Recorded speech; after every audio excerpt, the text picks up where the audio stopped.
Hey y'all, what's going on? I came on here to talk to you guys today about survivor's guilt and pretty much everything tied to that and how it affects homes, families, communities, okay, overall as a whole. I'm currently going through that with my partner who feels pretty much like Job from the Bible, lost everything in his life that was important to him, as far as his mom, his brothers, and some others, and some people just don't know how to deal with this. Okay, so let's get into it and find out what is even survivor's guilt. Okay, so pretty much when a person feels guilty for surviving something and other people may have passed, or overcoming a traumatic experience that maybe others have not. Okay, this is all stemming from PTSD.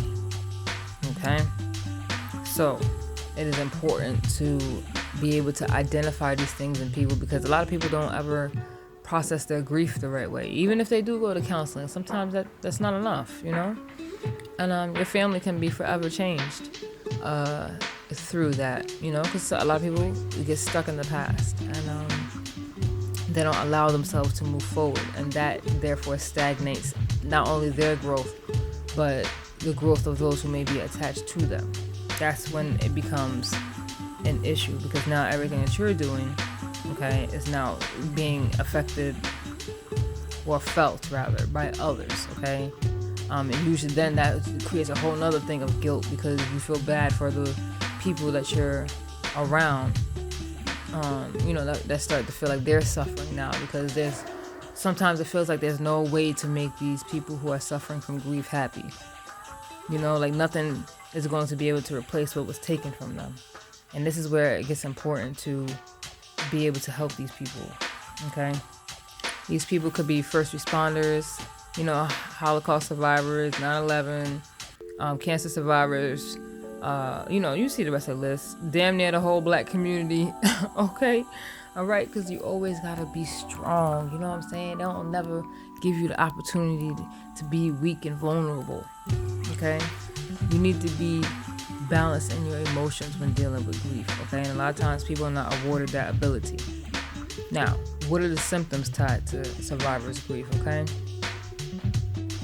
So y'all see the list, all right?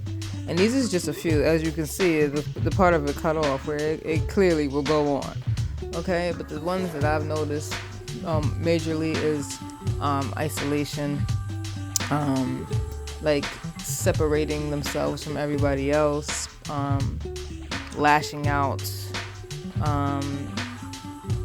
pretty much any like self-sabotage eventually starts to become an issue, because everybody's trying to get you to move forward, but you are pissed, that people have the nerve to even ask you to try to move forward, because what is bringing them solace is those memories, But the point is you have to go along and make new memories, okay? Those people do not leave you, okay?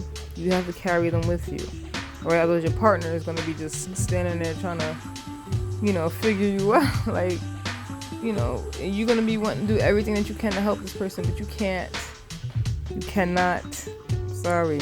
Everything that you're going to try is going to be something that they're going to have to try for themselves. All you can do is to be there and be supportive. But don't be supportive to the point where you start giving up your own morals, your own values, your own self-respect, okay?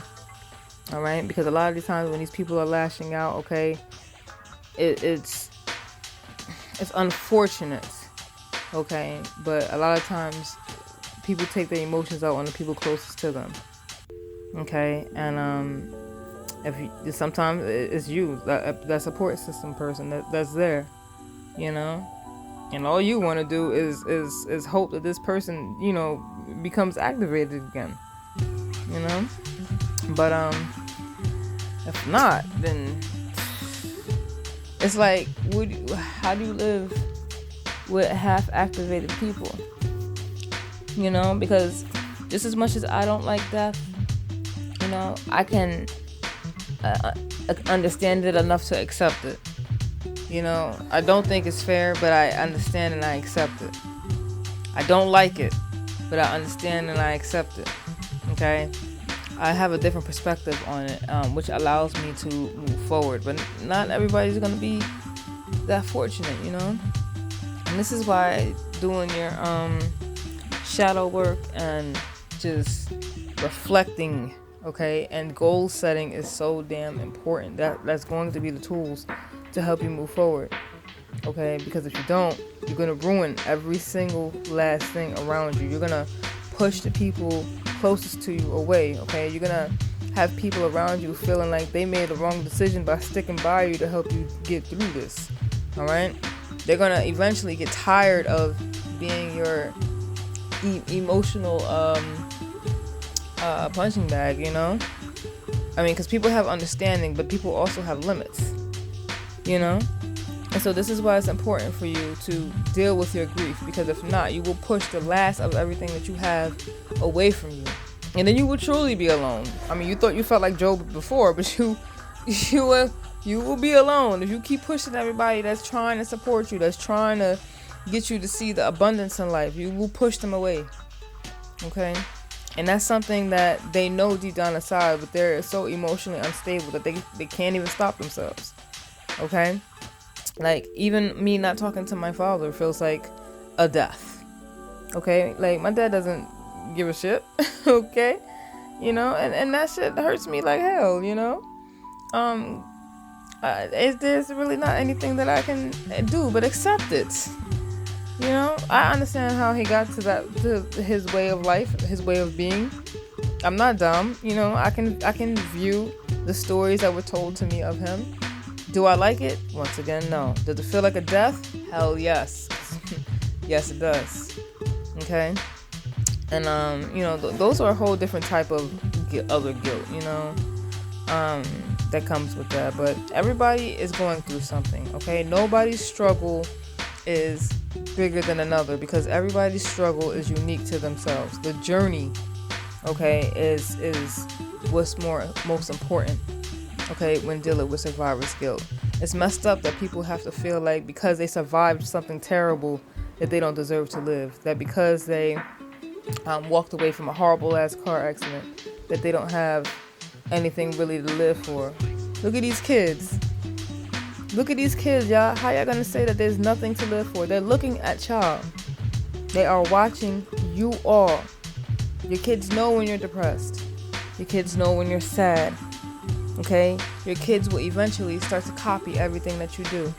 Do you want to show them a life of sadness? Okay? Do you want to always have to give them a reason why you need to excuse yourself?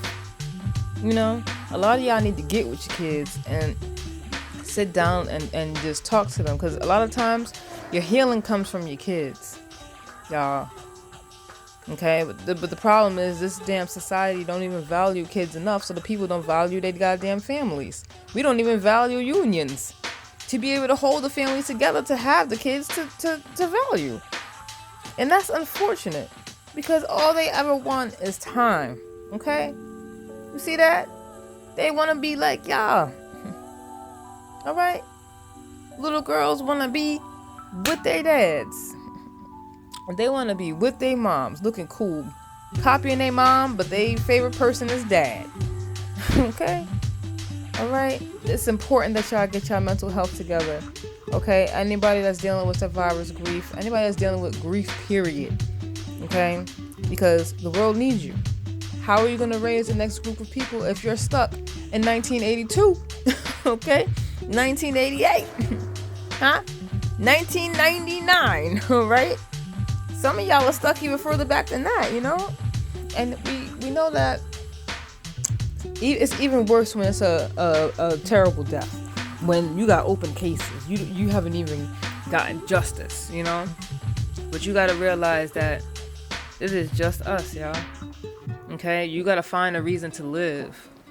You gotta give your family a reason to believe that you're gonna be all right. And even though that you're not all right, that you're gonna find a way to be all right, because it's important to those around you, those who love you, okay, those who actually want to see you smile, you know, those who will cry with you, okay, but you don't have to stay down, okay, you do not have to do that, Y'all have to stand in solidarity, okay? Black men, y'all have to support each other, okay? I know that y'all don't like talking to therapists. I know that y'all don't trust their ass, okay? I know that some of y'all have done some things that you can't even fucking speak of, okay? Women too, all right? But y'all gotta be able to talk to each other. Y'all gotta be able to pull each other up out of the hole, because nobody's gonna do it. And if y'all don't get your mental together, you're never gonna be able to lead your families. You're never gonna be able to have healthy relationships. I'm sorry that y'all mothers made y'all so responsible and men of the house early. I'm sorry that y'all dads walked out on y'all, okay? But you got a family now. Put everything that you have into that family. Build that family up. Make them feel great. Take all the things that you are sad about and find a reason to bring joy into this life, okay? You don't have to stay where you came from. That's facts, okay? There is positivity and unity. This image y'all looking at right here was a free picture day that they did in Michigan for black men. They put a post online and said, if you dress your best and come on down. And they brought their kids out there, and it was just beautiful, you know? I had to post it. This was last year in 2020. And it's proof that we can come together. We can support each other, all right? Y'all have to believe that, though. Love your families. Peace.